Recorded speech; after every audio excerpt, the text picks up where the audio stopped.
Snapshots of lives taken.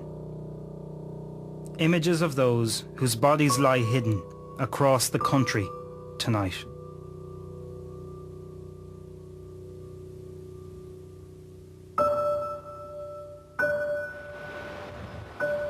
White Strand Beach in Castle Cove on the Ring of Kerry, a beautiful spot between Waterville and Sneem, and the location of one of the most blatant abductions this country has witnessed.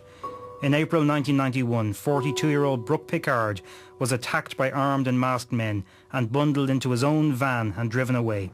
He has not been seen since. His van was later found burnt out in an isolated forest 43 kilometres away. It's believed this car was used in the abduction. Brook was a married father of 4 from England who had moved to Kerry with his wife Penny to be a farmer. He somehow crossed very dangerous people. On a December morning more than 20 years after Brook was abducted, one of his sons, Crahan, revisits the scene. Crahan was just 8 years old when his dad was taken. He was ambushed, I suppose. He was set upon and ambushed. Basically, I believe that he tried to fight his way out, ran down the road towards the sea, and then corded himself into the sea. You know, he didn't know where to go when he gets to the bottom of the road, and then he was shoved into the back of a van. This abduction site was specifically chosen for its seclusion, but a girl managed to get a glimpse of one of the gang. She saw a balaclava and she saw a gun. Garda believe a criminal gang from Northern Ireland were responsible for Brook's abduction and suspected murder. If there's never a body, there's no specific point where you start to grieve, you know. So, you know, I've made the decision to believe that he's dead. If someone who was directly involved wants to come forward and volunteer some information anonymously, then to me, they're square with me, you know. They've done their piece. The rest is between them and God, you know. Official Garda figures about murders in this country can never be fully accurate. They don't always take account of people who are officially missing but who've actually been murdered and their bodies secretly hidden. There are around 30 missing people in this category, from women who have vanished in Leinster to those killed and secretly buried by the IRA, to the more than a dozen people who have been killed and secretly buried by Ireland's criminal gangs. Last October, Geraldine Noonan bravely spoke out seeking information about her missing son Kieran, who was abducted in East Wall. I really, really want my child home, please. Geraldine's public appeal had a deep impact. A refocusing of resources combined with confidential information brought about the recovery of Kieran's body in County Meath. An investigation continues. While Kieran Noonan's loved ones have been able to lay him to rest, there are many other families of murder victims who tonight do not know where their loved ones lie. We know, for example, that the punishment for murder is life imprisonment, but there is no actual sentence prescribed in law if a killer then hides a body. This is Matthew Carroll in 1994, best man at his brother's wedding. 4 years later, Matthew vanished without trace. Matthew's daughter Trudy, seen here on the left as a flower girl at that wedding, is now 19 years old. Tonight, Trudy speaks publicly for the first time. There's not a day that goes by that I don't think about him. Like, all I have belonged to him is the 2 rings I have on my fingers, just so I can have him close. Something belonged to him close to me. I got very depressed in myself. I didn't want to talk to people for a while. Like, I wouldn't talk. I kind of bottled everything up and everything because it was so hard to believe what happened. If there are people who are responsible or have information and you were to speak directly to them, what would you say to them today? Why would you put my family through this? It's hard enough. Like, at the end of the day, we don't want the people to get punished now at this stage because it's gone on for so long. We only want somewhere to go to see my father. Matthew's younger brother and his mother are also urging those who know what happened to Matthew to come forward. All I want is to find out what happened, Matthew, before anything happens to me, before I die. And I don't think that's asking very much of anyone. Do you think it does? Well, I don't. That's all I want, is to give me what's belonged to me. And if I die, I've told that to my son, if I die and his bones are found, he's to put him down with me. That's all I have to say. Across Limerick City, I meet Bob and Nancy Shanahan. Their youngest son, Gussie, is missing almost 12 years now. Last seen leaving a pub in the city. These images of Gussie were recorded in Limerick on the day he disappeared. Gussie was 20 years old and worked with Dell Computers. His parents believe their son was probably killed by criminal elements, and they've received anonymous phone calls to that effect. Basically, what he told me was that Angus happened to be in the wrong place at the wrong time, and that there was somebody of a row and it went too far, and that his body was thrown over a wall, you know, and it mentioned something like the railway track. Limerick is, you know, there's so many gangs, and you know, there is this secrecy. These streets and laneways where Gussie was last seen are a constant reminder that his parents have no grave at which to mourn their son. And what would that mean for you, Nancy? What do you mean closure, Barry? Mean closure. You know, like, I thought about him for 11 years and I'd like to see before I die, you know?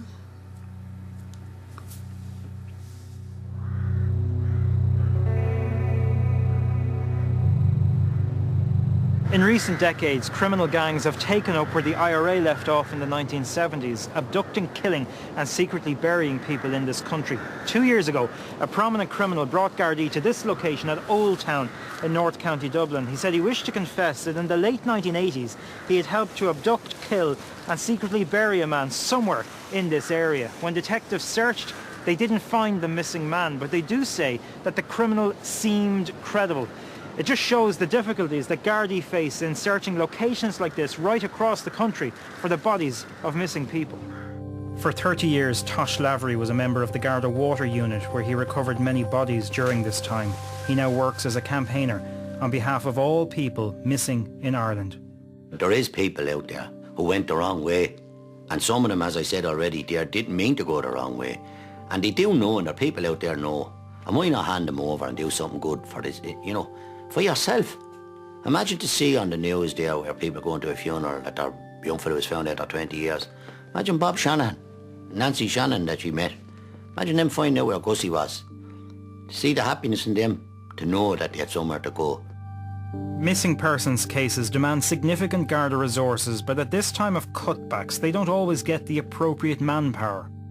Now, if it was a serious incident, right, they put in a big load of resources. A week goes by, all over, newspapers sold, and suddenly then it's kind of dying away. And there's another case, and there's another case, and the DI has to get in that case and this case. I tell you, I know in my own heart and soul that any district officer now super, his hands are tied with manpower. So a missing person will be low on the list and not out of badness.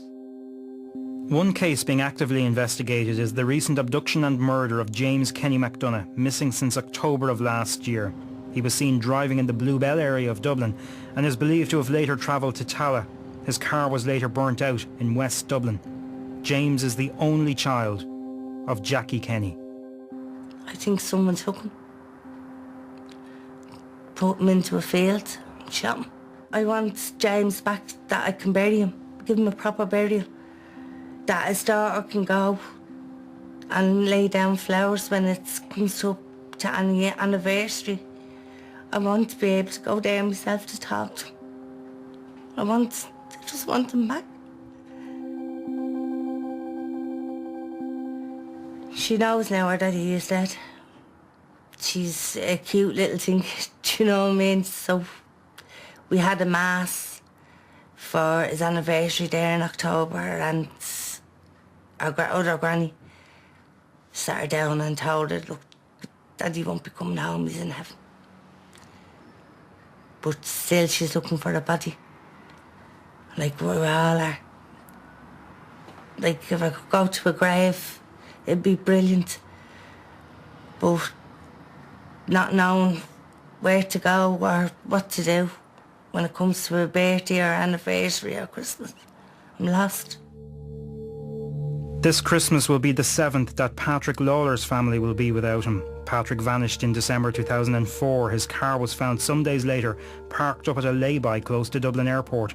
It's believed somebody else parked that car, and that by that time Patrick had been killed. I've got 5 other children, Barry, and behind every smile in this home there's a broken heart. Patrick's bed is still maintained upstairs. This is the room he shared with his 2 brothers.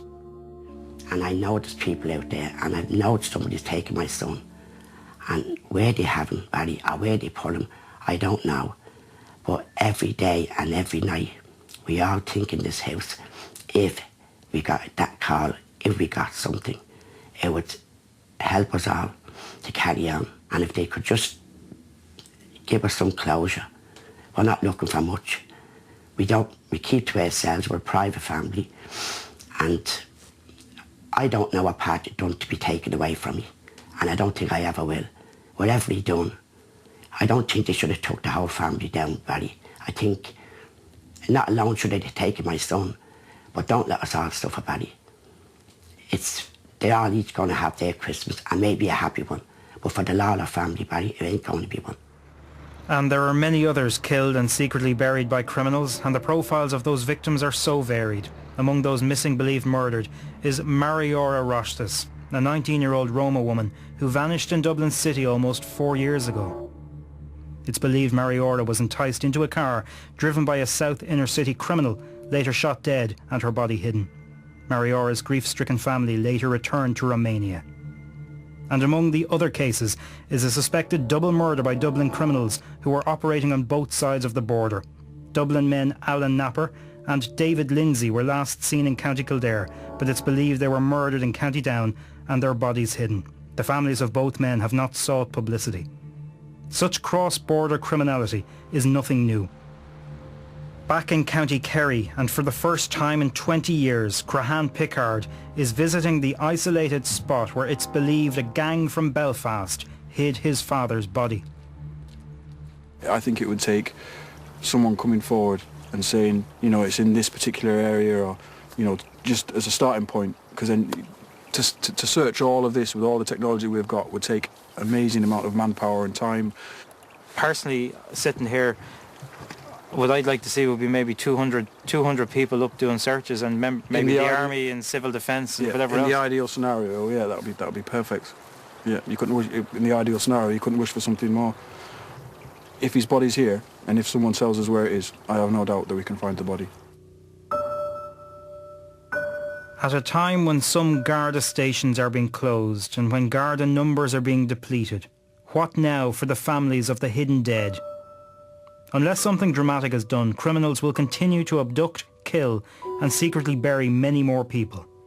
Right across the country there are families who have given up on the notion of justice. They just want to bury their loved ones.